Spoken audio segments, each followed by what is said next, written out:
Haleluya, haleluya. Tuhan, biarlah hanya nama Tuhan yang ditinggikan. Biarlah Tuhan hanya Engkau yang menjadi Raja dalam hidup kami. Roh Kudus, kami bersyukur kami ada di hari ini. Kami bisa merayakan bersama-sama Tuhan hari kelahiran-Mu. Biarlah Tuhan Engkau berbicara bagi kami, sampaikan isi hati-Mu, ingatkan kami akan hal esensi yang harus kami pahami. Supaya hari ini Tuhan benar-benar kami dimengertikan, kami dibuat paham. Dan biarlah Roh Kudus yang memberikan rema itu buat kami kerjakan. Bukan hanya sekedar pengetahuan, bukan hanya sekedar kami paham. Tapi benar-benar Tuhan kami mengerti dan kami hidupi menjadi rema dalam hidup kami. Terima kasih Tuhan, urapi hamba-Mu. Biarlah Tuhan apa yang hamba sampaikan menjadi berkat dan nama Tuhan saja yang dipermuliakan. Di dalam nama Yesus sama-sama kita katakan amin, amin, amin. Puji Tuhan, silakan duduk saudaraku. Ya, Merry Christmas Bapak Ibu. Ya sudah ngomong kiri kanan, Merry Christmas, udah. Ya, puji Tuhan. Ya, cari tempat duduk.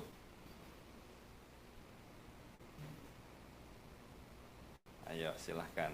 Ya. Nggak apa-apa, bukan kursi panas ini, kursi pembicara. Ya, duduk yang nyaman, duduk yang oke.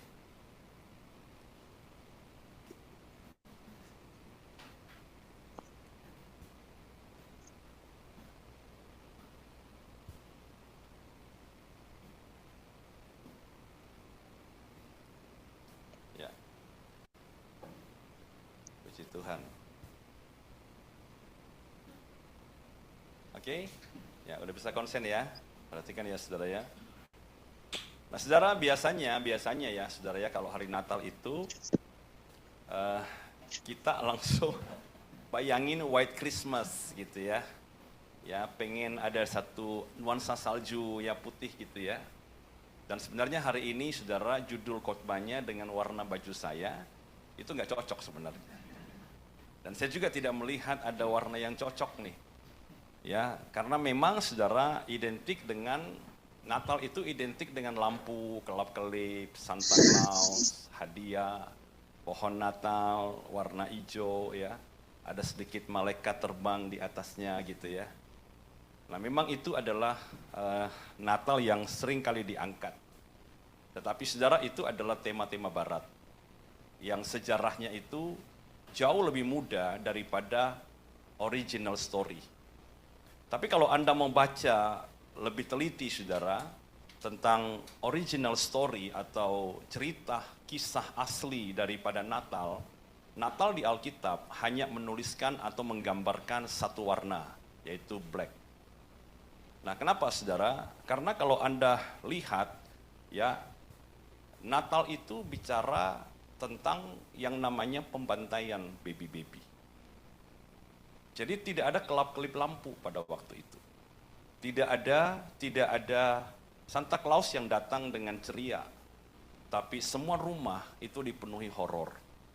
Bagaimana tidak saudara ketika ada anak-anak yang ditarik dari mamanya dan digorok di depan ibunya. Kota-kota Bethlehem, jalan-jalan Bethlehem itu jalan-jalan penuh darah pada waktu itu. Ya, tidak ada lampu kelap-kelip. Dan itulah Black Christmas sebenarnya. Nah, kenapa saudara? Coba Anda lihat bagaimana kejadiannya. Orang ini atau Herodes ini, dia adalah Raja Yudea. Kalau Anda baca kisah Alkitab, maka kaisar yang bertahta pada saat itu adalah Kaisar Agustus. Anda kan kenalnya hanya Caesar Julius. Ya, tetapi saudara, pada waktu itu adalah Kaisar Agustus. Nah, Kaisar Agustus itu adalah Raja Kaisar Romawi, tetapi Herodes itu adalah Raja wilayah. Nah, Herodes pada hari itu, saudara, itu banyak nama Herodes. Nah, Herodes ini memerintah di Yudea, termasuk Bethlehem. Nah, saudara lihat, saudara, dia adalah seorang psikopat. Kalau Anda baca sejarah gereja, Anda baca sejarah daripada bangsa-bangsa, maka Anda akan menemukan Herodes ini pernah membunuh istrinya sendiri. Ya, dia bunuh 3 anaknya. Hanya satu alasannya, saudara. Dia tidak mau ada putra mahkota yang menggantikan dia. Jadi anak-anak dari istri-istri yang lain, saudara, dibiarkan hidup karena memang pada waktu itu mereka tidak potensial untuk menggantikan dia sebagai raja. Tetapi 3 anaknya yang merupakan potensial jadi putra mahkota dan raja itu dibunuh semuanya. Jadi ini orang psikopat, saudara. Jadi Anda bisa bayangkan, saudara, pada waktu itu, ya usia anak-anak di bawah 2 tahun itu semua diambil dari mamanya dan digorok dari 0 sampai hampir 2 tahun. Jadi saudara bisa bayangkan, saudara, kalau Anda di situasi seperti itu, mau sembunyi di mana? Ya tentara Roma datangi rumah demi rumah, pintu demi pintu, bukan gedor minta izin, tapi ditendang masuk ngerampas. Dan saudara, itu adalah sebuah pertarikan emosional dan satu horor malam itu menjadi malam yang paling menakutkan dalam sisi Natal.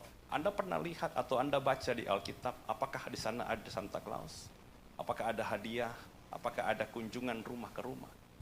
Itu adalah versi barat dan itu sejarahnya sangat mudah dibanding sejarah tua dari kisah Natal.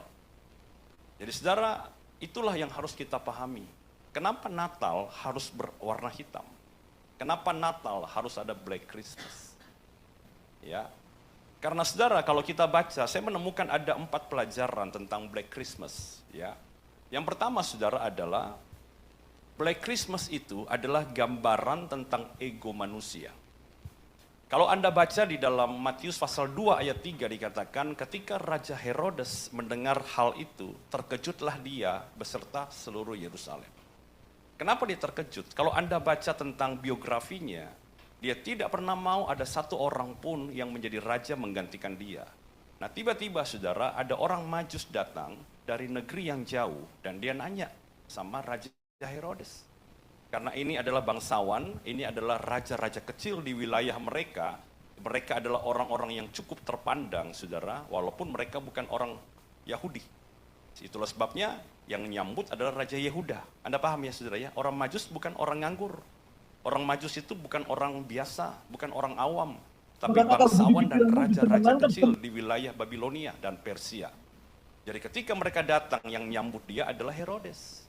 Nah, terus dia nanya, kamu mau ngapain di sini? Dia bilang, kami datang mencari sang raja yang baru lahir. Kalau saudara baca biografinya, saudara, anaknya aja dibunuh sama dia, istrinya aja dibunuh sama dia, hanya karena potensial jadi raja. Ini tiba-tiba ada orang, saudara, datang ngelapor, dari jauh datang, ya, jalannya cukup jauh, hampir 2 tahun, ya, bawa barang segitu banyak, tiba-tiba nanya, kami mau menyembah raja yang baru lahir. Siapa dia, saudara? Itulah sebabnya, saudara, ketika Herodes mendengar itu, terkejutlah dia. Kenapa dia terkejut? Satu alasan pasti, bahwa dia tidak pernah mau ada raja lain yang coba ada di wilayahnya. Dia tidak pernah mau ada raja lain yang bakal menggeser posisinya. Dia takut kehilangan tahta. Itulah sebabnya dia terkejut, saudara. Dari situlah dia memerintahkan tentang pembantaian baby-baby pada hari itu. Ya, sejarah gereja mencatat kurang lebih hampir 40 baby yang dibantai. Ya, pada hari itu, karena Bethlehem kota kecil, bukan kota besar kayak Surabaya begitu ya. Tapi kota kecil, dan disitulah terjadi pembantaian. Apa artinya bagi kita, saudaraku? Sering kali, saudara, kita tidak pernah mengalami Natal yang sesungguhnya, karena kita mempertahankan ego kita. Black Christmas adalah gambaran daripada ego manusia. Kita sebenarnya di dalam hati kita punya Herodes kecil, yang selama ini kita pertahankan.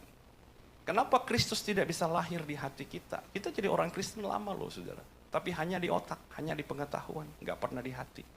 Sekalipun di hati, dia bukan ada di tempat pertama. Dia ada di sisi ruang lain dalam hidup dan hati saudara. Itulah sebabnya kekristenan tidak pernah mengubah kita. Berapa tahun kita jadi Kristen? Ikut Natal tiap tahun. Tapi tidak pernah mengubah hati kan? Kenapa, saudara? Karena raja ego itu selalu duduk di tahta itu. Setiap kali ada berita tentang Natal yang coba ingin mengatur hidup kita tidak pernah mau. Kita selalu membunuhnya. Kita selalu ingin mengabaikan kebenaran itu, saudara. Saudara, ego manusia itu memang tidak pernah tunduk kepada kebenaran. Itulah sebabnya kenapa ketika Herodes mendengar ada raja lain yang coba untuk menggeser posisinya, maka dia marah. Saya kan pernah bilang, saya nggak tahu pernah bilang di sini nggak ya saudara ya. Manusia itu kisarannya cuma 2 kutub aja, ya kanan atau kiri saudara, kebenaran dan kedagingan, rohani ataupun dunia. Ini aja yang selalu bertentangan dalam hati kita kan saudara, benar nggak? Ego kita atau kehendak Tuhan, keinginan kita atau keinginan Tuhan, ini yang selalu bertentangan. Setiap hari persoalan kita hanya ini kan. Kita berdoa karena ego kita. Tidak dijawab kita marah karena ego kita. Kalau itu bisa ditundukkan, maka kehendak Tuhan akan memimpin. Saudara, Herodes tidak pernah keberatan, saudara, kalau yang lahir itu baby. Dia nggak pernah keberatan, karena yang lahir baby ya lucu lah, saudara ya. Kalau lahir baby ya nggak apa-apa. Tapi kalau yang lahir raja, raja itu menuntut tahta. Raja menuntut kursi, raja akan memerintah. Jadi seringkali saudara, Natal kita tidak pernah alami, Natal tidak mengubah hidup kita, karena kita tidak pernah mengizinkan sang raja yang sejati itu menggeser posisi hati kita. Coba lihat deh saudara, kita ini prioritas kita Tuhan apa kita? Kita melayani Tuhan untuk siapa? Untuk dia apa untuk kita? Kita ibadah setiap hari Minggu untuk siapa? Untuk kita atau untuk dia? Iya Pak, supaya aku diberkati, supaya hartaku dilindungi, supaya saya tuh kerjanya anteng Pak, supaya lempeng Pak, supaya pernikahanku makmur Pak, supaya pernikahanku bahagia, anak cucuku diberkati Tuhan. Salah kaprah kita saudara. Kita telah menjadikan dia sebagai suruhan kita dan kita duduk di tahta kita, kehendakku, keinginanku, bahagiaku, masa depan keluargaku, anak-anakku, kesehatanku. Kapan kita tunduk menarik dia ke atas dan mendudukkan dia di atas dan kita menyembah kehendakmu, agendamu, kesenanganmu, keberkenananmu. Disitulah masalah manusia sebenarnya saudara. Kenapa Black Christmas terjadi? Karena ada Herodes yang mempertahankan tahta. Kenapa Natal tidak mengubah manusia? Karena ada orang-orang yang mempertahankan tahta. Kalau hari ini Tuhan minta saudara, aku minta prioritas, aku minta kesukaan, aku minta hobimu. Kita bilang apa? Enggak ada Tuhan-Tuhan. Enggak ada lagi penyembahan-penyembahan. Enggak ada lagi gereja-gerejaan. Wong kita ditolong 10 kali saudara. Kali yang ke-11 masalah kita besar, kita tinggalin Tuhan kok. Ya apa ya? Kita lebih ingat mana saudara? Kenapa Tuhan tidak jawab kita marah? Enggak ada lagi gereja-gereja, enggak ada lagi sumbang-sumbangan, enggak ada lagi menabur-nabur kemana-mana, enggak ada lagi pelayanan-pelayanan. Kita lupa saudara bahwa setiap hari itu adalah kehidupan yang anugerahkan, yang Tuhan berikan dalam anugerahnya. Tapi begitu ada masalah saudara, kita marah sama Tuhan. Kita ngancam Tuhan. Kenapa? Tahta kita selalu tetap berdiri di situ. Dan kita duduk di situ sebagai Herodes, penguasa Yudea, penguasa dari wilayah yang kita nyaman. Ya apa ya? Black Christmas saudara adalah sebuah gambaran tentang ego kita, mengorek ego kita, mengingatkan kita, ego tidak pernah bisa tetap duduk di sana selama kita ingin melayani Tuhan. Kalau kita mau tetap ada di situ ego kita, maka tahta itu tidak untuk dibagi. Tahta tidak bisa diduduki oleh 2 raja, hanya 1 raja. Kalau egomu naik, Tuhan turun. Kalau Tuhan naik, ego harus turun. Disitulah Herodes panik. Karena kalau dia lahir sebagai raja, tahtanya akan terganggu. Apa gambaran yang kedua, saudara? Ya, tentang Black Christmas. Black Christmas itu adalah gambaran tentang serangan si jahat. Jadi banyak orang berpikir, Pak, kenapa saya nggak bisa bertumbuh nih, Pak? Saya percaya sama Tuhan, tapi kok Tuhannya tetap baby? Tidak mengalami pertumbuhan, tidak ada manifestasi kuasa di dalam hidup saya. Selain itu bicara tentang ego manusia, tapi juga ada yang namanya serangan si jahat. Kalau Anda baca dalam Matius 2:15, saudara, ketika Herodes tahu bahwa ia telah diperdaya oleh orang-orang Majus, dia sangat marah. Lalu ia menyuruh membunuh semua anak di Bethlehem dan sekitarnya, yaitu anak-anak yang berumur 2 tahun ke bawah, sesuai dengan waktu yang dapat diketahuinya dari orang-orang Majus itu, saudara. Nah, saudara, kita sering membayangkan bahwa Kelahiran Yesus itu adalah kelahiran penuh damai. Memang yang datang Raja Damai, tapi di situasi yang tidak damai. Ya, jadi saudara jangan mengubah suasananya. Anda tidak boleh mengurangi pribadinya, tapi Anda harus mengakui suasananya. Karena suasana hari itu bukan suasana damai. Sekalipun yang lahir Raja Damai. Raja Damai tetaplah damai, saudara. Tidak pernah berubah dan tidak pernah berkurang. Tapi jujur, saudara, situasi hari itu mencekam. Ya, nah saudara kalau Anda baca ini, saudara, saya yakin bahwa pembunuhan bukan rencana Tuhan. Saya yakin bahwa kematian para baby itu bukan rencana Tuhan. Ini ada campur tangan si jahat menggunakan Herodes. Nah saudara, ketika terjadi sebuah kelahiran Natal terjadi di Bethlehem, dan saudara perlu tahu ya saudara ya, kenapa ini menjadi peperangan rohani? Karena nubuatan Yesaya, jarak nubuatan Yesaya saudara, ketika dia berkata Yesaya, Mika, itu adalah satu generasi, dan nubuatan Yesaya itu digenapi 700 tahun setelah nubuatan. Jadi antara nubuatan diucapkan ada 700 tahun sampai Yesus lahir. Kebayangkan saudara? Jadi ya semua anteng-anteng aja sebelum ada penggenapan. Dan antara kitab Maleakhi sampai kitab Matius itu 400 tahun selisihnya. Jadi Yesaya ke Maleakhi 300 tahun, Maleakhi ke Matius itu 400. Makanya di Alkitab Anda kalau buku ada halaman kosong kan? Nah halaman kosong itu adalah silent age. Masa-masa kegelapan, tidak ada nabi, tidak ada suara Tuhan, tidak ada nubuatan. Di situ bangsa Israel benar-benar hening, saudara. Sehingga nubuatan itu hal asing, apalagi penggenapan. Makanya banyak yang lupa tuh, saudara. Nah, tapi saudara, di dalam alam roh itu, ketika nubuatan itu digenapi, maka Wahyu 12 tergenapi.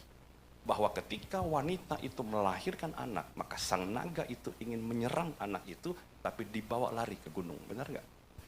Nah itu nubuatan tentang kelahiran Yesus. Jadi saudara, ketika Tuhan lahir saudara, maka akan ada peperangan rohani besar dalam alam roh. Kehidupan kita pun sama. Anda jangan berpikir saudara bahwa menjadi orang Kristen, kehidupan kita itu anteng-anteng aja, hanya pakai sebab akibat, pakai logika manusia. No. Kalau Anda baca saudara, kenapa Petrus bisa menyangkal Yesus sampai 3 kali, benar nggak? Karena sebelumnya Tuhan bilang apa? Kamu sedang ditampi setan loh. Benar gak? Tapi aku berdoa buat kamu. Tidak lama kemudian Petrus menyangkal Yesus 3 kali. Ya, kalau Anda baca tentang kitab Ayub, saudara, Ayub lagi senang-senang sama anak-anak, sama keluarganya. Mungkin di malam Natal, mungkin di hari Natal, saudara. Tapi di alam roh terjadi sebuah debat, argumen antara setan dan Tuhan. Memangnya Tuhan bisa berkati dia? Dia bisa takut Tuhan kalau nggak diberkati. Coba Tuhan, angkat tuh pagar, aku masuk. Ayub nggak ngerti apa-apa. Dia merasa hidupnya fine aja. Tapi ada satu pasang mata yang tidak suka dan ingin membinasakan iman daripada Ayub. Saudara, kehidupan kekristenan kita ini selalu akan berhadapan dengan yang namanya kuasa si jahat. Makanya ada orang-orang, saudara, ketika dia sedang bertumbuh dalam kekristenan, mendapat serangan-serangan, itu juga masuk akal tuh, saudara. Jadi kita jangan berpikir bahwa, oh Pak, setelah saya kenal Tuhan, hidup saya pasti anteng terus, Pak. Anda jangan lupa, saudara, ada kuasa kegelapan yang mencoba untuk menyerang kita. Gitu. Dan saudara lihat, saudara, siapa yang dikejar? Ia menyuruh membunuh semua anak di Bethlehem. Karena sehebat apapun raja, kalau dia masih baby, itu nggak ada apa-apanya. Benar nggak? Sebuah apapun raja hutan singa, selama dia masih baby, saudara, itu nggak ada apa-apanya. Makanya jangan heran, saudara, ada banyak kali kita datang ke gereja, kita dengar firman. Kebenaran itu mengubah kita, menggugah, bukan mengubah, menggugah. Tapi ketika pulang, saudara, kita berurusan dengan hal-hal dunia ini, kebenaran yang menggugah itu beku, rontok, dan tidak mengubah. Pekerjaan siapa? Pekerjaan dari si jahat ingin mengambilnya. Saya pernah ketemu satu orang, saudara, ya. Dia bilang, Pak, kenapa ya kalau saya puasa, Pak, ya godaannya tambah banyak, Pak. Pernah ngalami? Ya, puasa godaan tambah banyak, pengen bertobat godaannya tambah banyak. Ya, mulai hari ini saya bertobat. Ada tuh saudara WA, telepon dari teman-teman yang lama nggak pernah. Teman-teman nakal dulu. Kamu ngapain? Masih hidup begitu ya? Kok setan ini muncul lagi kan begitu ya? Ya memang begitu saudara. Supaya apa? Kebenaran itu jangan tumbuh. Makanya saya bilang sama saudara, ketika kebenaran Anda terima, Anda harus keep itu dengan apa? Doa pribadi dan baca firman dengan komunitas. Kalau tidak saudara, api Anda padam lagi. Kita capek nih saudara, kita loyo, kita punya pergumulan, kita datang ke gereja, kita semangat lagi kan saudara. Nanti pulang sampai sana saudara, muncul tuh, apalagi kalau kita sering lihat tentang kesehatan begitu ya, yang kita mulai cek-cek sakit kita kayak apa, nanti algoritma TikTok itu nyerang saudara. Iya, muncul semua tuh saudara, resikonya kayak apa, umurnya berapa bulan, muncul semua. Karena kita hanya sekedar mau cari tahu, kira-kira saya bakal kayak apa nih, gini-gini. Algoritmanya akan hitung semua, dan dia kasih Anda informasi-informasi yang melemahkan iman saudara. Kuasa kegelapan tidak suka Anda bertumbuh. Kuasa kegelapan tidak mau raja itu memerintah. Kuasa kegelapan membunuh kebenaran, day by day. Tiap hari, tiap waktu, tiap menit. Ya saudara, jadi saudara ini adalah sebuah, jangan pikir hanya jemaat. Pendeta juga begitu saudara. Sama aja, yang namanya manusia saudara, itu pasti akan ngalami. Jadi kita melihat saudara, Black Christmas adalah gambaran tentang ego. Kelahiran Yesus tidak pernah bisa terjadi dan bertumbuh ketika ego itu kita pelihara. Yang kedua saudara, Black Christmas adalah gambaran bahwa ada kuasa kegelapan yang tidak suka kita bertumbuh. Dia akan selalu ingin mengambil dan membunuh kebenaran-kebenaran kecil yang kita rasa, kebenaran-kebenaran yang menggugah hati kita. Kalau hari ini saudara, Anda mungkin digugah oleh kebenaran. Anda ingin berkata, Tuhan di akhir tahun ini, saya ingin membuat resolusi. Siapa di sini yang sering buat resolusi? Janji, komitmen, ya? Ya, bulan berapa dilanggar? 2 minggu Pak, gitu ya. 3 bulan Pak. Sehari, wah luar biasa. Oh keluar pintu udah hilang Pak. Itu namanya omon-omon gitu ya.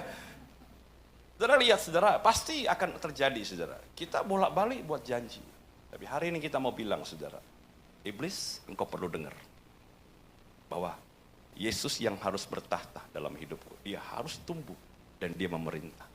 Kalau saudara, Natal itu berubah menjadi kelahiran sang raja dan Anda izinkan dia memerintah hidup saudara, hidupmu nggak pernah sama. Ya, Natal itu akan benar-benar mengubah hidup saudara. Tapi saudara ada gambaran lain saudara, bahwa sekalipun memang kejadian pada waktu itu sebuah kejadian yang benar-benar gelap dan benar-benar kelam saudara, dan horor. Tapi ada gambaran lain yang ketiga yang menarik sekali saudara. Coba kita lihat. Black Christmas itu adalah gambaran tentang pemeliharaan Tuhan. Memang mengiring Tuhan itu tidak gampang. Mengiring Tuhan itu bicara peperangan. Mengiring Tuhan itu bayar segalanya, saudara. Tapi saudara jangan takut, saudara. Di dalam kita bergumul dengan ego kita, di dalam kita berperang melawan kuasa kegelapan, percayalah bahwa selalu ada pemeliharaan Tuhan. Amin. Kalau Anda baca sama-sama dikatakan, dalam Matius 2, 13, 14, setelah orang Majus itu berangkat, nampaklah malaikat Tuhan kepada Yusuf dalam mimpi dan berkata apa? Yuk sama-sama. Bangunlah, ambillah anak itu serta ibunya, larilah ke Mesir dan tinggallah di sana sampai aku berfirman kepadamu. Karena Herodes akan mencari anak itu untuk membunuh dia. Yuk sama-sama. Maka Yusuf pun bangunlah, diambilnya anak itu serta ibunya, malam itu juga, lalu apa? Lalu menyingkir ke Mesir. Kalau kita baca saudara, kenapa ya Tuhan tidak menghalangi Herodes? Kan begitu saudara. Kenapa Tuhan tidak buat Herodes tiba-tiba stroke gitu, tidak bisa ngomong. Jadi nggak bisa kasih perintah. Kenapa Tuhan tidak bisa buat para pengawal itu ketika mau cabut pedangnya itu nggak bisa kecabut tuh saudara? Ada kuasa Tuhan, ada mujizat Tuhan. Ya, karena begini saudara, ikut Tuhan tidak serta-merta menghilangkan semua masalah. Coba deh saudara, pernah nggak Anda berpikir, kalau saya pernah berpikir, seandainya Tuhan itu menjawab semua keinginan manusia, maka hukum alam ini akan bolak-balik. Satu minta hujan, satu minta panas. Hanya karena apa? Mau pergi pelayanan Natal. Tuhan, kenapa kemarin kok ada demo sih Tuhan? Gitu ya. Semua pendemo, menyingkir, kena hujan. Tambah hujan, tambah rame. Bingung tuh saudara. Kalau Tuhan mau jawab satu persatu semuanya, saudara, hukum alam ini akan berubah-ubah tiap hari sesuai pendoa-pendoa kita. Tapi yang Tuhan janjikan apa? Biarkan aja hukum alam berjalan. Kamu hidup tidak sehat, konsekuensinya cepat sakit, cepat mati. Kamu hidup sembarangan, ada buah dan konsekuensi. Kamu nyetir ugal-ugalan, bisa masuk jurang. Itu konsekuensi, hukum alam yang berlaku, saudara. Tapi di dalam semua itu, aku menyertai. Sehingga sekalipun mungkin saja karena kelalaianmu engkau ada di dalam masa sukar itu akan memberikan pelajaran-pelajaran kebaikan untuk engkau paham. Nah sama saudara. Jadi Tuhan di tengah-tengah semua yang terjadi, karena ini nubuatan harus terjadi saudara. Maka dia berkata apa? Ayo kamu menyingkir ke Mesir. Aku menghindarkan engkau. Kamu yang menyingkir, larilah ke Mesir. Ya, bahwa artinya apa? Tuhan itu tidak selalu menghilangkan badai kok dalam hidup kita. Tapi Tuhan itu membimbing kita melewati badai. Ada seorang penyanyi dia ngomong sesuatu yang bagus. Dia berkata begini, saudara. Ada kalanya Tuhan itu menenangkan badai. Tetapi ada kalanya Tuhan membiarkan badai itu mengamuk dan menenangkan kita. Nangkap ya saudara ya? Jadi biarkan aja badai mengamuk, tapi Tuhan menenangkan kita. Dan saudara, Tuhan atur bisa-bisanya saudara, dia bangun sebelum pembantaian. Dan dia suruh kapan perginya, ya, jalan mana yang aman saudara, dan kemudian dia kembali pergi ke kota mana, ke negara mana. Karena Alkitab berkata dari Nazaret kupanggil anakku. Dari Mesir kupanggil anakku. Nah saudara lihat saudara, berarti memang ada nubuatan, peta nubuatan yang harusnya berjalan saudara. Jadi hari ini memang ada pergumulan. Jadi orang Kristen itu ada pergumulan. Jadi percaya Tuhan ada pergumulan. Bahkan saudara ikut tiap tahun retreat pun Anda pelayanan tetap ada pergumulan. Tapi di tengah-tengah semua yang ada saudara, percayalah bahwa masih ada penyertaan Tuhan yang selalu ada dalam hidup kita. Amin saudara. Nah yang terakhir saudara, yang keempat, coba kita lihat. Nah ini. Yang keempat saudara adalah, Black Christmas adalah gambaran tentang apa? Iman sejati bukanlah hidup tanpa kekacauan. Ya, jadi iman sejati itu bukan hidup tanpa kekacauan. Coba lihat, setelah orang Majus itu, kita lanjutkan ya, orang Majus itu berangkat, nampaklah malaikat Tuhan kepada Yusuf dalam mimpi dan berkata, bangunlah, ambillah anak itu serta ibunya. Larilah ke Mesir dan tinggallah di sana. Oke, sampai aku berfirman kepadamu, karena Herodes akan mencari anak itu untuk membunuh dia. Maka Yusuf pun bangunlah, diambilnya anak itu serta ibunya malam itu juga, lalu menyingkir ke Mesir. Jadi mereka ini adalah keluarga yang beriman. Tapi iman saudara, itu bukan berarti meniadakan masalah. Saya selalu bilang, ini kan musim hujan, Anda bawa payung buat apa? Ayo, Anda bawa payung buat apa? Supaya nggak kehujanan. Kalau hujan, gitu. Ada nggak saudara yang bawa payung supaya hujan jangan turun? Ada nggak? Karena Anda yakin hujan bisa turun karena mendung, Anda bawa payung. Benar nggak saudara? Kenapa kita punya iman? Kita minta masalah tidak ada. Coba. Saya kan orang percaya Tuhan. Kok ini terjadi? Lah, tadi Anda bilang Anda bawa payung supaya apa?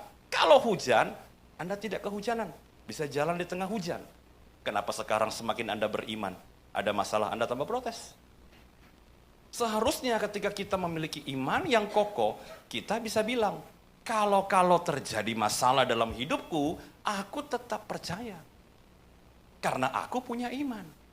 Anda tidak mengimani masalah, nggak ada kan? Tapi Anda mengimani kekuatan yang lebih daripada masalah kan? Kan begitu saudara. Kalau Anda baca tentang Alkitab, Alkitab berkata, dua macam dasar, pasir dan batu. Oke? Ada orang bijak membangun rumahnya di atas batu. Orang bodoh membangun rumahnya di atas pasir. Kelihatan keduanya nampak baik. Dua-duanya oke, saudara. Tapi Alkitab mencatat ketika hujan, angin, banjir melanda keduanya. Nah lo saudara. Artinya apa? Perumpamaan ini tidak membedakan masalah yang datang. Perumpamaan ini membedakan pondasi yang dibangun. Anggap ya saudara ya. Artinya apa? Masalah bisa datang dan Tuhan tidak pernah akan meniadakan masalah dalam kehidupan. Tapi kalau masalah datang, orang yang percaya sama Tuhan, itu seperti orang yang mendengar dan melakukan, akan tetap berdiri di tengah-tengah masalah. Jadi iman sejati itu, saudara, bukanlah hidup tanpa kekacauan. Di sini kita paham ternyata Black Christmas terjadi, karena tetapi Tuhan tetap menunjukkan penyertaannya. Betul nggak, saudara? Tidak ada peta, tidak ada berapa lama kamu akan pergi ke Mesir. Saudara, kalau Anda baca, saudara, dari peta dunia ya ataupun peta perjalanan itinerary ya daripada tur-tur lokal, tur-tur guide kita. Anda pernah ke Israel? Siapa di sini yang pernah ke Israel? Ada?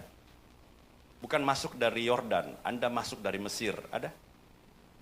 Ada? Berapa jam Anda naik bus? 10 jam kan? Ya. Lupa ya?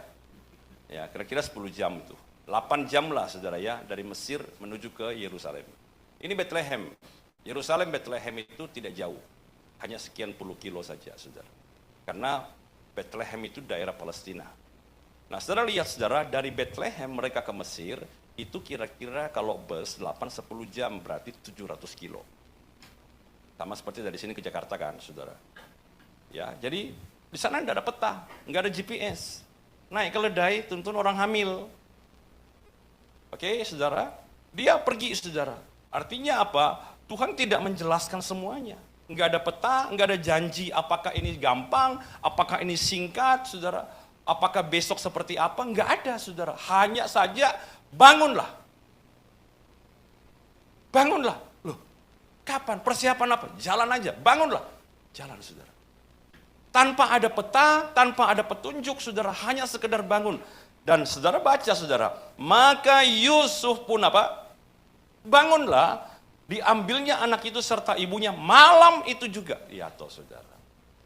Ini lihat saudara dalam mimpi, berarti lagi bobo. Ya, dikagetkan dengan mimpi, begitu kaget bangun, tidur lagi. Enggak, siap-siap langsung jalan. Itu iman. Jadi iman itu saudara meresponi Tuhan, apapun yang terjadi. Bukan nanya, kalau saya ikut ini pasti untung enggak Tuhan? Pasti bagus enggak? Enggak loh. Tuhan suruh saudara melayani Tuhan, udah. Tuhan suruh, Tuhan panggil, lakukan. Maka bangunlah dia saudara, diambilnya anak itu, malam itu juga mereka berangkat. Jadi kalau Anda percaya sama Tuhan, memang akan ada Black Christmas. Akan ada aniaya. Akan ada pergumulan dalam kehidupan orang Kristen. Karena Tuhan tidak menjanjikan iman tanpa kekacauan. Iman sejati itu tumbuh di dalam aniaya. Tumbuh di tengah-tengah pergolakan. Tumbuh di tengah-tengah pergumulan. Cuman pertanyaan saya, ketika pergumulan ada, masihkah engkau percaya apa enggak? Itu upahnya, saudara. Jadi saudara buang jauh-jauh jadi orang Kristen itu bebas dari masalah. Enggak. Karena Alkitab kita tidak pernah menulis itu. Alkitab kita menulis, melewati api, kamu tidak hangus. Melewati air, kamu tidak tenggelam. Oh enak dong Pak, enak jalan di api. Bro, api itu yang Anda lewati bukan tidak panas. Coba ya saudara, coba saya tiba-tiba, makanya saya tiba-tiba ubah Pak slide-nya Pak. Lagi doa-doa begitu, saudara merenungkan khotbah yang saya mau sampaikan hari ini, Tuhan nambahkan satu slide perbendaharaan. Saya mau kasih Anda pertanyaan, coba. Ini Musa belah Laut Merah, oke? Dengan apa, alat apa Tuhan mau belah Laut Merah? Saya mau nanya sama saudara. Pakai apa Tuhan? Pernah baca? Apa? Tuhan pakai apa? Iya, saya tahu. Kan tongkatnya bukan begini-begini loh saudara ya. Set kan dikedangkan toh. Musa kan kedangkan ke Laut Merah kan begitu saudara ya. Ya. Terus Tuhan pakai apa tuh membelah laut? Tadi siapa yang jawab? Oh, angin. Ya, yang senior-senior ini selalu Pak cerita deh Pak atau gimana Pak? Angin kan saudara, benar nggak? Nah coba deh kita lihat Keluaran 14. Coba Anda lihat ya. Lalu Musa mengulurkan tangannya ke atas laut dan semalam-malaman itu Tuhan menguapkan air laut dengan perantaraan angin timur yang keras.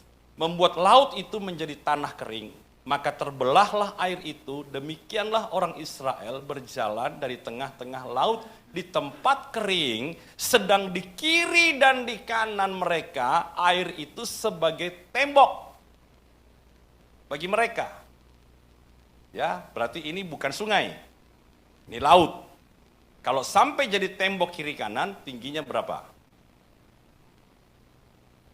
Anda baca Alkitab visual gitu, jangan tutup selesai Pak. Gak paham. Tembok itu setinggi sini enggak saudara? Gak mungkin. 5 atau 10 meter. Ya saudara, tambah ke sono, tambah tinggi. Karena apa? Ya laut itu kan dalam saudaraku. Kalau Anda baca Anda baca referensi peta, Anda akan menemukan diameter Laut Merah 2 mil. Ya 2 kilo, kurang lebih. 1 mil 1,6 hampir 3 kilo. Ya, bentangnya.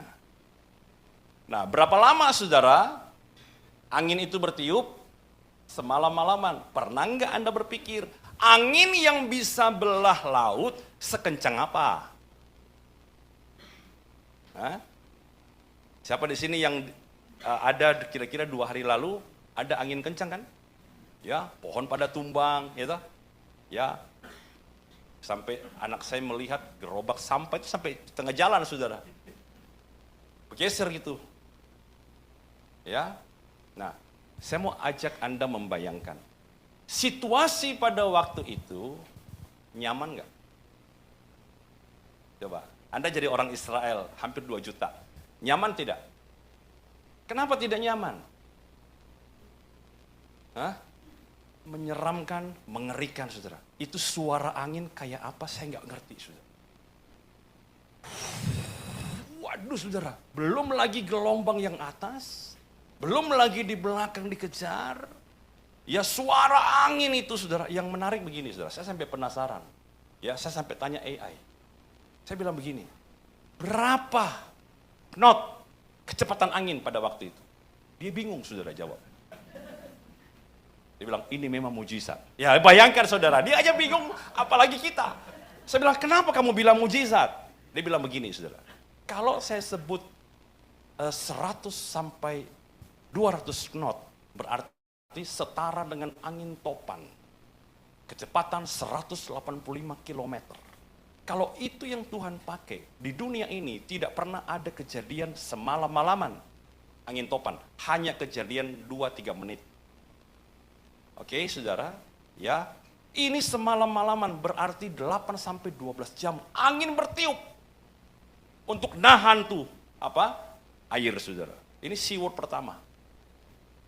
Dinding saudara kiri dan kanan, mereka jalan kayak terowongan. Air tuh semua saudara. Tidak pernah ada kejadian itu. Kalau seandainya waktu itu dipakai kecepatan angin sampai 200 atau 100 knot, 185 km kecepatan saudara, maka terbanglah semua itu orang. Ini kata AI. Terbanglah semuanya. Saya pikir masuk akal juga saudara. Angin puting beliung itu saudara, itu sapi-sapi bisa di atas tuh. Rumah mobil kan di atas toh. Jadi nggak mungkin dipakai itu. Tapi kalau pakai kira-kira yang tidak bisa menerbangkan manusia, itu kira-kira 32 knot, 70 km per jam. Itu pun sudah sangat kencang sekali. Tapi kalau segitu, tidak bisa membelah laut. Dia aja bingung, saudara. Jadi dia bilang begini, semua itu mujizat. Nah, loh. Jadi Anda lihat, saudara, angin yang bertiup itu seperti tertotoh. Hanya di sebelah kanan, hanya di sebelah kiri. Tidak sampai ke bawah. Untuk nyibak air laut, saudara. Tapi saudara, itu evakuasi hidup mati. Itu evakuasi hidup mati. Itu kayak kebakaran di apartemen, kita tinggal di penthouse. Tidak ada helikopter, tidak ada lift. Evakuasi hidup mati, saudara. 2 juta, hampir 2,5 juta. Dibawa anak-anak, nenek-nenek, saudara, wanita, ibu hamil. Dibawa evakuasi.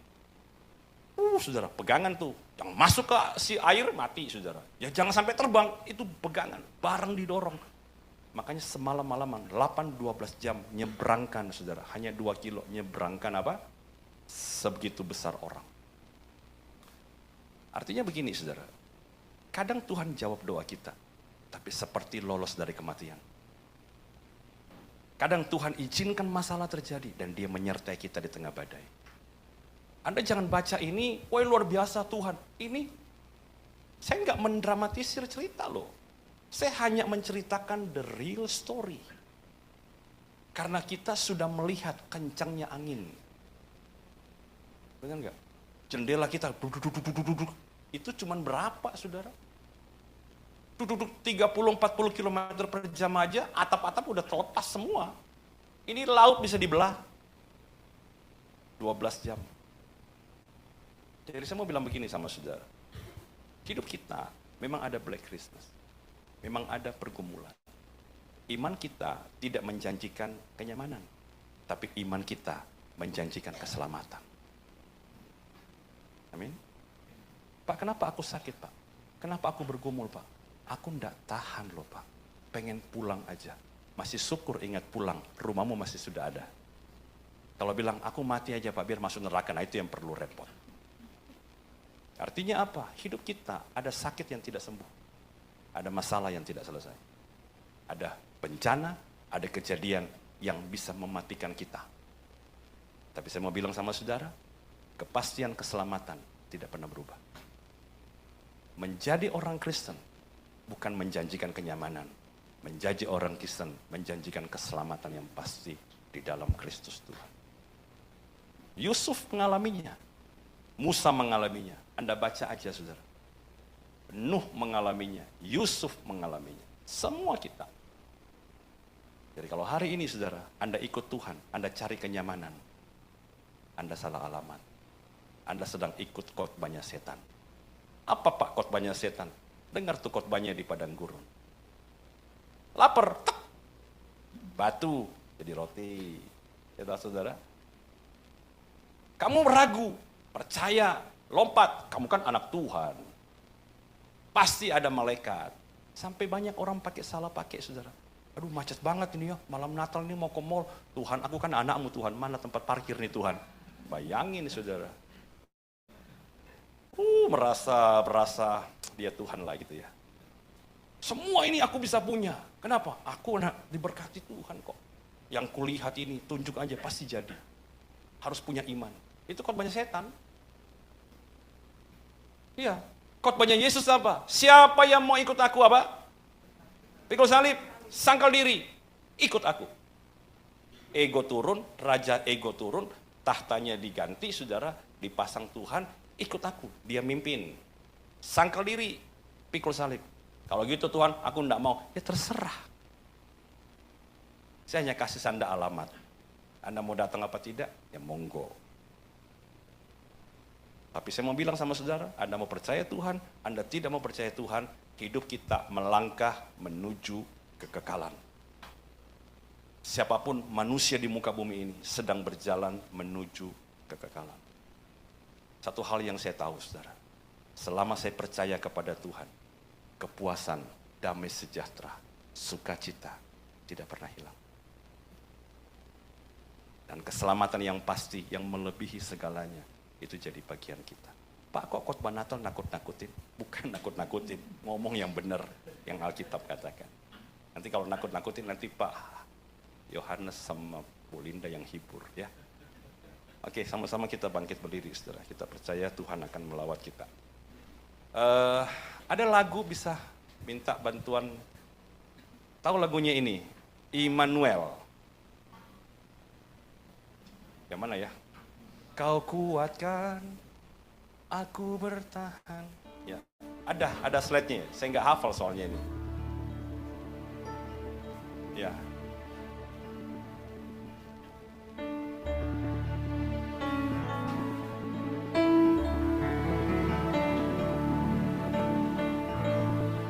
Ya, nanti dibantu aja. Dari situ bisa lihat slide-nya, ya. Dari awal ya. Bapakku datang dan berserah, ku nyatakan Kau yang berkuasa dalam gelap. Kau setia, Kau cahaya hidupku.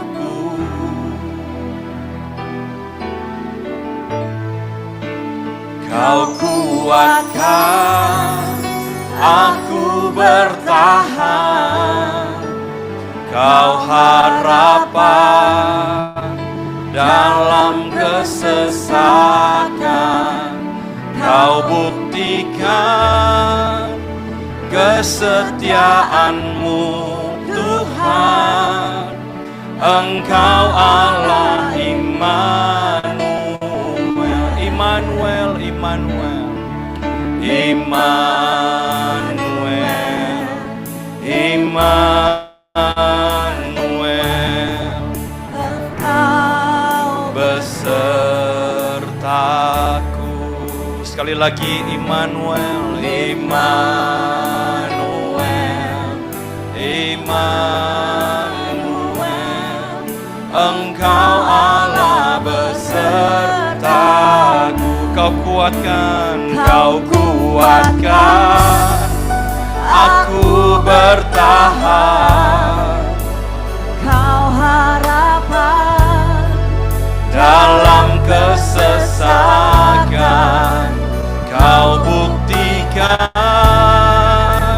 kesetiaan-Mu, Tuhan. Engkau Allah Immanuel. Mari tutup mata kita, saudaraku. Bawa hati dan hidupmu sama Tuhan. Saudara, penyertaan Tuhan itu sempurna. Dia tidak pernah mengukur besar kecilnya pergumulan. Melewati apapun dalam hidup ini, satu hal yang kita butuhkan, penyertaan Tuhan. Karena Alkitab kita tidak menjanjikan hal-hal yang nyaman sepenuhnya. Alkitab kita menjanjikan penyertaan Tuhan sepenuhnya. Hari ini, saudara, mungkin ada keraguan untuk masuk tahun yang baru. Mungkin ada kegelapan yang Anda lihat. Tapi belajarlah percaya. Karena Daud pernah bilang, Dia bukan hanya menuntun aku ke jalan yang benar. Dia bukan hanya menuntun aku ke rumput yang hijau. Tapi sekalipun ketika aku berada di lembah-lembah kegelapan, aku masih ketemu Tuhan di sana. Hari ini, saudara, mungkin pernikahanmu sedang di ujung tanduk. Mungkin kesehatanmu sedang hitungan bulan atau mungkin ada vonis hitungan tahun. Tapi saya mau bilang sama saudara, hidup ini bukan sekedar terima atau tidak hal-hal materi. Tapi terima atau tidak, Dia sebagai juru selamat kita pribadi. Itulah yang paling esensi dalam hidup. Makanya Paulus berkata, semua itu aku anggap sampah. Karena ketika aku memperoleh Kristus, Kristus itu lebih mulia dari apapun. Mari taruh tangan kita di hati kita, saudara. Tuhan, hamba berdoa supaya yang lemah Engkau kuatkan dengan firman-Mu hari ini. Supaya Tuhan, kami yang sedang ragu, kami yang tawar hati, Engkau ingatkan kami akan firman-Mu hari ini. Bahwa Engkau selalu ada di dalam musim-musim hidup kami. Karena Engkau Immanuel, Allah yang menyertai kami.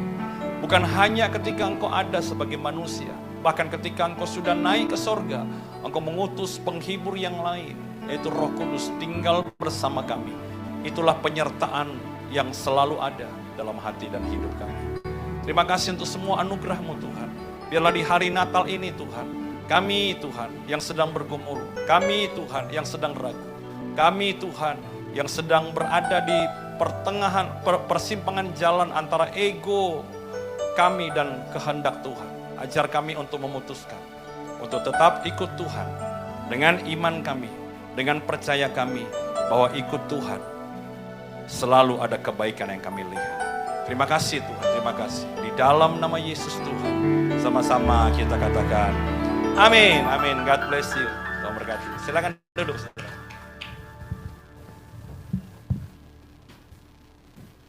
Tepuk tangannya kok tanggung. Tepuk tangan dong untuk Black Christmas. Ya, keren banget pagi-pagi saya sama Pak Yudan. Di luar sono White Christmas. Ini temanya Black Christmas. Keren banget. Ya, saudara, setuju dengan Black Christmas? Setuju. Separuh-separuh ya saudara. Ini saya tulisin saudara. Gak salah White Christmas, tapi jangan salah mengartikan. Tadi Pak Henry udah memberitahukan tentang White Christmas itu orang-orang bule karena apa? Masa-masa salju memang betul, tapi White Christmas itu melambangkan harapan, damai dan kemurnian. Bukan karena saljunya, tetapi karena terang yang hadir dalam hati manusia. Ya, tetapi di sini saya tuliskan, namun hidup itu tidak selalu putih. Ada Black Christmas yang hari ini diberitahukan. Saat ego manusia, keserakahan, keegoisan, dan kuasa kegelapan. Jadi satu ya, selamat tadi itu ya Pak. Jadi kuasa kegelapan berusaha menguasai. Momen di mana pergumulan terasa berat dengan Black Christmas ini. Dan sukacita seakan apa? Hilang. Tapi terakhir tadi, poin keempat. Pemeliharaan Tuhan dan iman yang sejati akan menopang hidup saudara dan saya sampai pada kekekalan. Amin, saudara. Mungkin saya nggak tahu dia ikut Zoom atau enggak hari ini, saudara. Saya sudah kirimkan. Tadi pagi dia mengatakan begini. 54 tahun saya hidup. Baru hari ini saya merasakan Christmas yang luar biasa. Kenapa saudara? Di saat dia ada di rumah sakit. Dia divonis kanker paru-paru. Ya, stadiumnya dia bilang begini, dokter nggak usah bicara tentang stadium. Yang pastinya aku tahu ini bukan hal yang ringan. Tapi dia menceritakan begini saudara. Dia bilang, Christmas ini buat aku yang terpenting sepanjang hidupku. Christmas ini aku baru mengalami Tuhan itu yang 54 tahun yang lalu saya Natalan sama di gereja. Gak pernah ngalamin Natal yang seperti ini. Kenapa? Dia katakan, ketika aku ada bangun pagi tadi, untuk aku bernafas itu tidak. Dada sebelah kiri aku, Linda dia katakan sih berat banget. Tapi kenapa ya? Justru di saat inilah aku merasakan betul manusia tanpa Tuhan apanya. Ketika dia batuk, saudara, dia batuk itu pedis perih sekali. Ya, saya sempat kirimkan eukaliptus ke tempat dia. Dia bilang, aku semua udah tak kasihkan di dadaku, di belakang telinga dan lain sebagainya. Memang menol. Tapi rasa nyeri mendatangkan anugerah yang terbesar. Di saat itu aku mengatakan pada suami dan anak, siapakah manusia?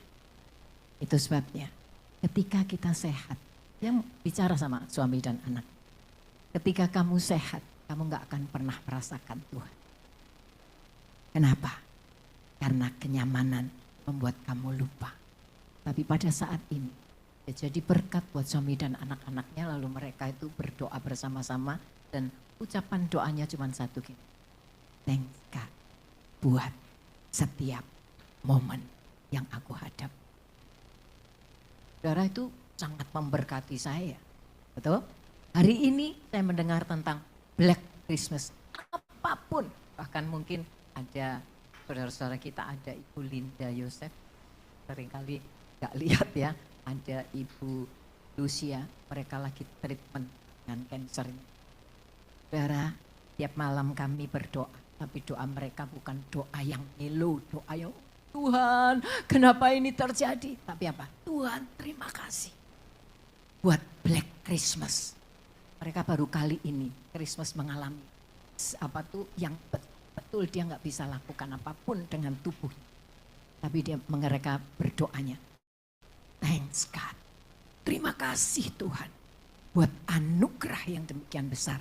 Bisa mengalami Tuhan lebih dari hidupnya di masa-masa yang. Itu sebabnya hari ini gak ada yang kebetulan. Terima kasih Pak Hendri. Judulnya keren banget buat saya. Makanya ketika saya tak kasih, ayo kita lagi Christmasan ya. Warnanya hijau, merah, gold, putih. Ada yang jawab gini, bukan Black Christmas, hitam harusnya gitu ya. Tapi ternyata yang ngomong begitu gak pakai baju hitam ya. Puji Tuhan, saudara, biarlah Natal ini kita mendapatkan sesuatu yang luar biasa, kado yang terindah.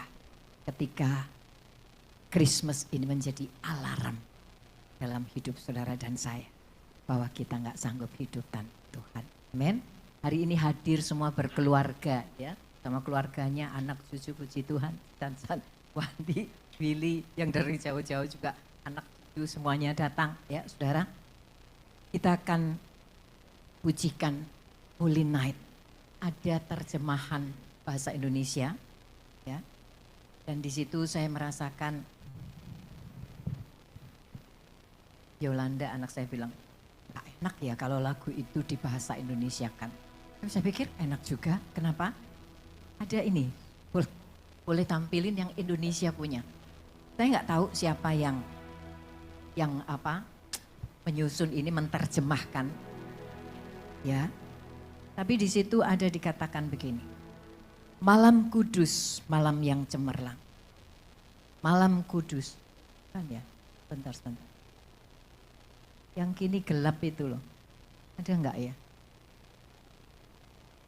Dunia di dalam kegelapan, ada ya? Nah, malam ini lahir Sang Penebus. Malam kudus datangnya kebenaran. Janji ilahi sekarang genap dan kini dunia dalam kegelapan menyambut Dia juru selamat. Pujian ini mengatakan dunia lagi dalam kegelapan. Tapi ketika terang ada di dalam hati saudara dan saya. Seperti tadi Pak Henry mengatakan, di tengah kegelapan pun masih ada hati yang bersinar. Amin. Yang di sebelah pojok-pojok boleh dimatikan. Ada lilin ya, seberapapun udah habis. Ya.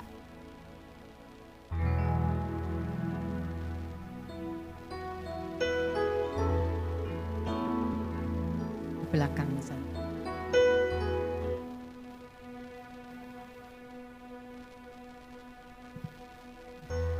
Kita mau nyanyikan Holy Night dulu dan setelah itu kita nyanyikan terjemahannya.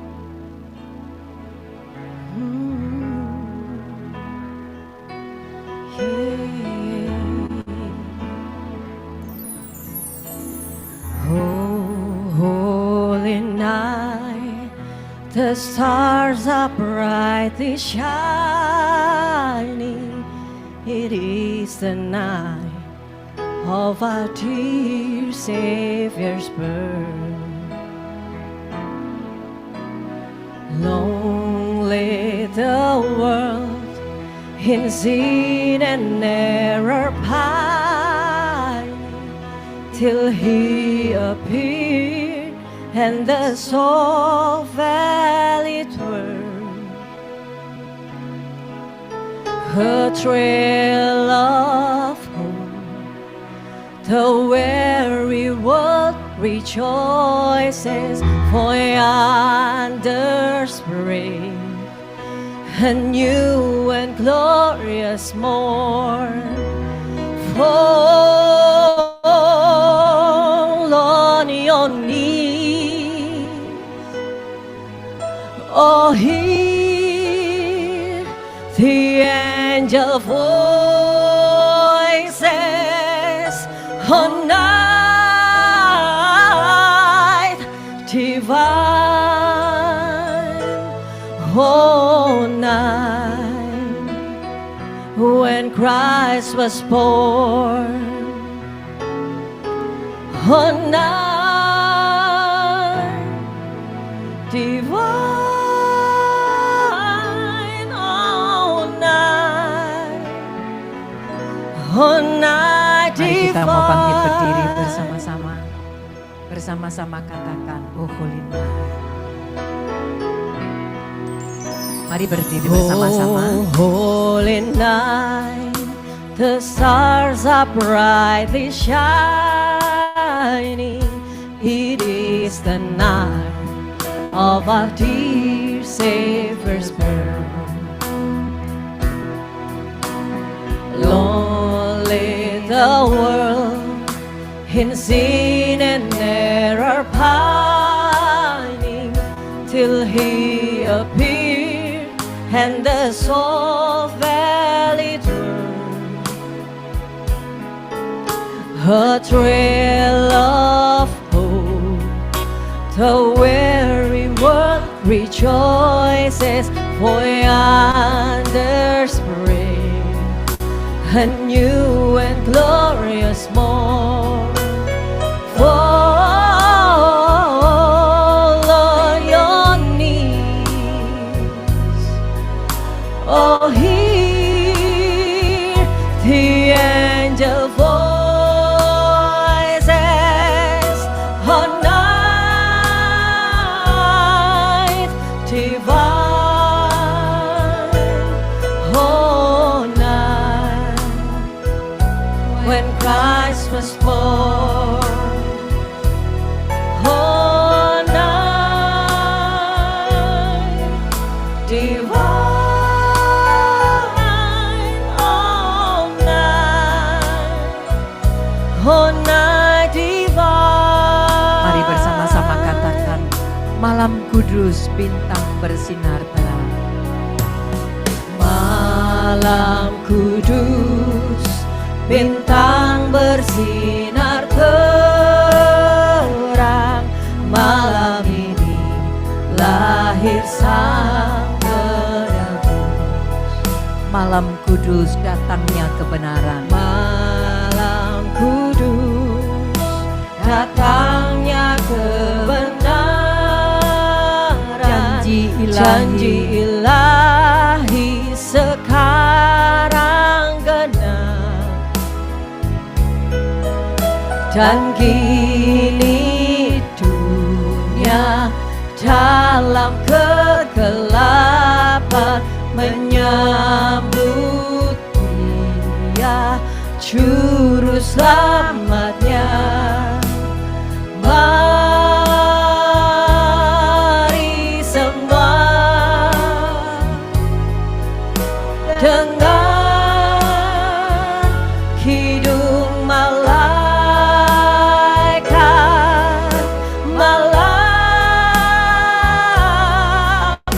kudus, malam yang cemerlang,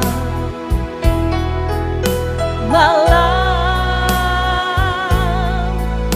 kudus, malam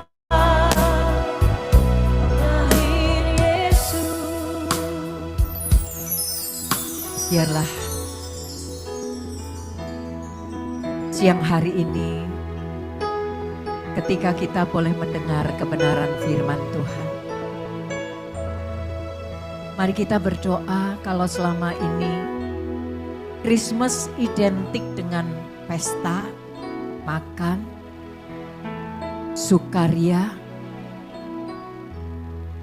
Tapi biarlah tahun ini kita mengingat Black Christmas juga terjadi justru di awal-awal kelahiran Yesus. Itu sebabnya mari kita bersama-sama menghidupi esensi, arti daripada Natal. Yaitu dia datang untuk sebuah penebusan. Dari kebinasaan menuju kehidupan kekal. Itulah mujizat yang terbesar. Yang melebihi dari mujizat apapun yang kita boleh lihat di bumi ini. Itu sebabnya mari bersama-sama kita berdoa supaya kasih Tuhan itu akan senantiasa hidup di dalam setiap kehidupan kita. Ketika Tuhan mengasihi kita, seharusnya kita pun sanggup mengasihi orang-orang di sekitar kita. Sehingga keegoisan sanggup dikalahkan dengan kasih itu. Mari kita berdoa. Tuhan yang penuh kasih. Biarlah di saat Natal yang terasa gelap, mungkin di dalam kehidupan kami secara fisik kami mengalami kegelapan. Dalam hati yang lelah, kami mau datang kepadamu dengan segala keterbatasan kami. Ketika ego, keserakahan dan keegoisan manusia muncul, ajar kami untuk tetap rendah hati. Kami mau belajar mengasihi Tuhan. Saat kuasa kegelapan mencoba melemahkan iman kami, ingatkan kami bahwa Engkau tetap memelihara kami. Bapa, biar siang hari ini kami mau iman yang sejati, iman yang tidak bergantung pada keadaan, iman yang tetap berdiri teguh sekalipun di tengah-tengah kegelapan bahkan pergumulan hidup. Nyalakan kami kembali terang-Mu di hati kami, agar di tengah-tengah Black Christmas sekalipun kami tetap percaya, kami punya pengharapan dan kami sanggup bertahan. Bahkan di dalam segala kelemahan kami percaya terang-Mu tidak akan pernah padam. Malam kudus, bintang bersinar terang. Malam ini lahir Sang Penebus. Malam kudus, datangnya kebenaran. Terima kasih Yesus Tuhan. Janji ilahi sekarang genap, dan kini dunia dalam kegelapan menyambut Dia juru selamatnya. Mari sembah, kami mau menyembah Engkau Tuhan. Dengar kidung malaikat, malam kudus, malam yang cemerlang. Terima kasih Yesus. Malam kudus, malam lahir Yesus. Terima kasih buat ibadah kami hari ini. Bukan sekedar rutinitas kami datang. Terlebih lagi firman-Mu mengingatkan kepada setiap kami. Kegelapan tidak akan pernah sirna di bumi ini. Sebab bumi dikuasai oleh kuasa kegelapan. Tetapi terang sinar-Mu akan terus membawa kami. Sehingga di tengah kegelapan sekalipun kami tetap menjadi terang itu sendiri. Sebab terang-Mu menguasai setiap keberadaan kami. Terima kasih buat firman-Mu meteraikan dalam setiap hidup kami. Sehingga setelah ibadah ini selesai. Biar Bapa, firman itu menjadi semakin terang dalam hidup kami. Terima kasih Bapa, Kau memberkati Pak Henry yang sudah menjadi berkat buat kami semua di tempat ini. Biarlah terang Tuhan senantiasa menyertai dalam seluruh kehidupan keluarganya. Bahkan di dalam pelayanannya. Semakin membawa terang itu kepada jiwa-jiwa yang khususnya dalam kegelapan. Dan terang itu menjadikan kekuatan bagi kami semua. Terima kasih Bapa. Dalam nama Yesus kami berdoa. Kami mengucap syukur. Haleluya. Amin. Silakan duduk saudara. Boleh dinyalakan semua. Saudara sebentar kita bukan berarti kalau hari ini Black Christmas saudara pulang sendiri-sendiri dengan kelaparan dan kehausan. Ya. Karena teman-teman kita juga sudah sediakan makanan. Saya lihat sebetulnya kalau di situ nanti jam 2 jam nggak selesai ya. Biasanya kita makan di sana dan kita disediakan makanan di sebelah itu lebih luas.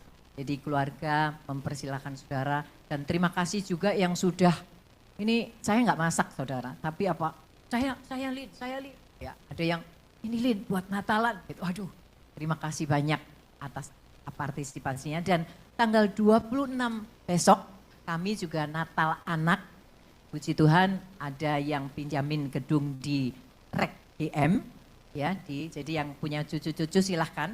Nah di saat itu yang punya cucunya kan nggak pernah kelaparan ya saudara.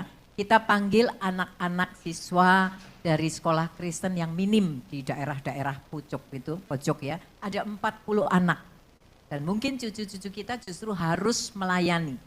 Saya udah bilang nantinya sama cucu-cucu saya yang udah besar-besar tapi ikut sekolah minggu ya.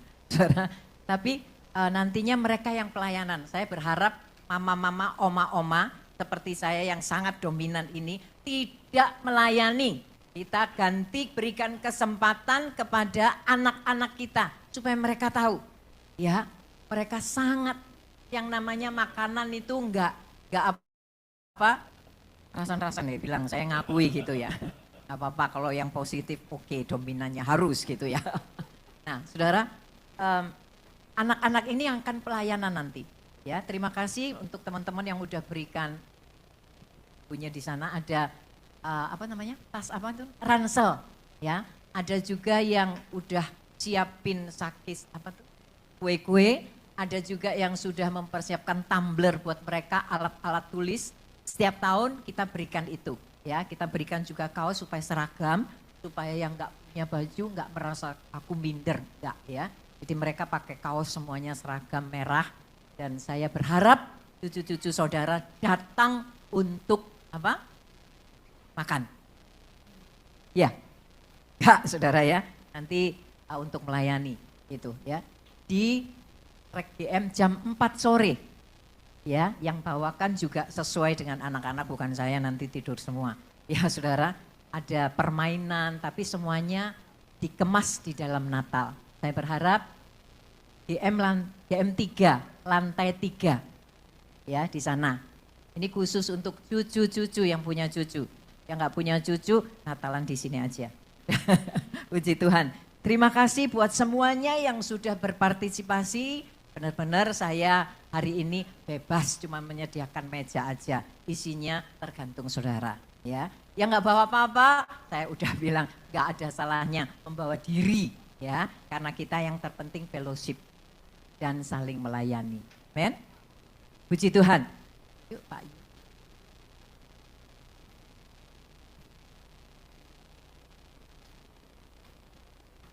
Ya, puji Tuhan.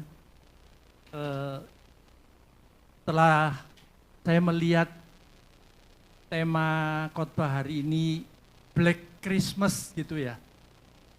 saya jadi mikir, kursinya kok putih semua ya. Harusnya hitam semua gitu, lebih cocok ya. Ya, tapi udah terlanjur dikasih putih gitu saudara. Tapi justru dari tema Black Christmas ini saya mendapat ide untuk tema Natal tahun ini saudara. Jadi tema Natal tahun ini saya buat gini. Natal adalah bintang yang mengalahkan kegelapan. Yesus adalah bintang Natal. Dan kita adalah bintang bagi dunia yang gelap ini. Amin. Jadi saudara, meskipun Black Christmas ya, karena kita ini adalah bintang. Yesus itu bintang. Tapi jangan lupa, setiap kita ini juga bintang. Yesus itu adalah terang dunia. Ternyata kita semua juga adalah terang. Bahkan Alkitab mengatakan kita adalah terang dan garam dunia. Jadi saudara, meskipun dunia ini gelap, kita enggak takut. Karena saudara dan saya adalah terang. Saudara dan saya adalah bintang. Kita adalah bintang yang menerang dunia yang gelap. Amin. Mari saya undang kita semua bangkit berdiri, kita akan mengakhiri ibadah kita. Saudara, iman sejati bukan hidup dalam hidup yang nyaman. Bahkan sering meskipun kita beriman, iman kita sejati sekalipun, kadang-kadang hidup kita akan menghadapi kekacauan. Percayalah saudara, di dalam kekacauan sekalipun Tuhan memelihara kita. Untuk itu saudara, iman yang sejati adalah iman yang menaruh kepercayaan di dalam Tuhan. Sehingga kita sanggup menghadapi kekacauan model apa sekalipun. Amin saudara. Tuhan tidak selalu menenangkan badai, tetapi Tuhan kadang-kadang menenangkan hati dan jiwa kita. Iman menjanjikan keselamatan, bukan kenyamanan. Mari kita berdoa. Bapa, kami bersyukur, kami berterima kasih Tuhan. Natal kali ini, Natal tahun ini adalah Natal yang sangat istimewa. Karena Engkau sudah utus hamba-Mu Pak Lo Hendri ada di tengah-tengah kami untuk menyampaikan kebenaran firman-Mu Tuhan. Kami percaya Bapa, Engkau senantiasa memberkati beliau Tuhan. Kemanapun dia pergi, nama-Mu dipermuliakan. Dimanapun dia berada, banyak jiwa dimenangkan untuk Engkau. Dan kami percaya Bapa, Engkau juga memberkati kami dengan berkat yang sama. Angkat kedua tangan saudara. Kiranya kasih karunia Tuhan Yesus dan kasih Allah dan persekutuan Roh Kudus senantiasa menguasai kehidupan kami. Memberikan yang terbaik di dalam kehidupan kami sehingga kami boleh menjadi seperti Kristus. Dan kami senantiasa menjadi terang dan garam dunia. Kami senantiasa menjadi bintang yang menerangi dunia yang gelap. Di dalam nama Tuhan Yesus, mari percaya bersama-sama katakan amin. Selamat siang, Tuhan memberkati. Saudara bisa langsung ke sebelah ya.